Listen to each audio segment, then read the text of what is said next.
সর্বোপরি এই ঠান্ডার মধ্যে 10 ডিগ্রি টেম্পারেচার, আপনারা সবাই বসে এখানে নিশ্চিন্ত ভাষণ শুনছেন। সমস্ত জনতা জনার্দনকে আমার নমস্কার, ইংরেজি নববর্ষের শুভেচ্ছা। আমি ভাষণ দিতে আসিনি, খালি ব্যারাকপুরের লোকেদের জোশটা দেখতে এসেছি। জোশ আছে তো, বাস বাকি লড়াই লড়ে নেবো আমরা। গত 5, 7, 10 বছর ধরে যে লড়াই চলছে, আপনারা কাঁধে কাঁধ মিলিয়ে হাতে বিজেপি ঝান্ডা নিয়ে লড়াই করেছেন এবং ধীরে ধীরে টিএমসিকে ধাক্কা মারতে মারতে দেওয়ালের দিকে নিয়ে যাচ্ছেন। 26-এর স্লোগান হলো 26-এর নির্বাচন, বিসর্জন হবেই পাশেই গঙ্গা। কিন্তু গতবারে প্রায় অর্ধেকটা আমরা করেছিলাম। এই শিল্পাঞ্চল, যেখানে বহু ভাষাভাষী বিভিন্ন রাজ্যের মানুষ বসবাস করেন, জীবন জীবিকা চালান, তারাও বিজেপির সঙ্গে আছেন।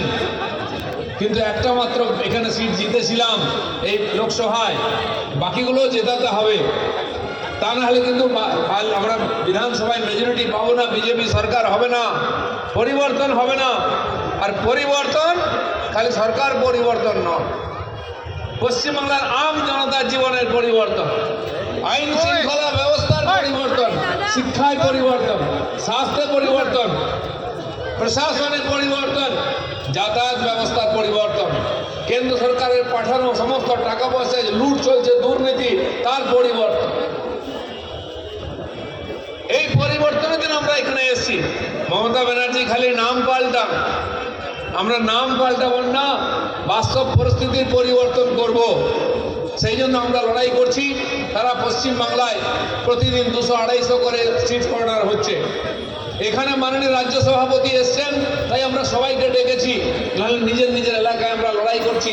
4000-এর বেশি সিট কর্নার সারা পশ্চিমবাংলায় হয়ে গেছে এই পরিবর্তনের মেসেজ নিয়ে গিয়ে। এই শিল্পাঞ্চল, খড়গপুর, এই ব্যারাকপুর, এই যে হাজার হাজার মানুষ, আপনাদের পূর্বপুরুষরা এখানে উপার্জন করতে এসেছিলেন, একদিন ইনকাম করতেন, সারা দেশ থেকে এখানে মানুষ এসেছিলেন। এখন কিন্তু তারা ফিরে যাচ্ছেন, ছেলেপুলেরা চাকরি নেই, বাকরি নেই, আইন শৃঙ্খলা নেই, উপার্জন নেই, ব্যবসা নেই, ফিরে যাচ্ছেন। মমতা ব্যানার্জি খালি স্লোগান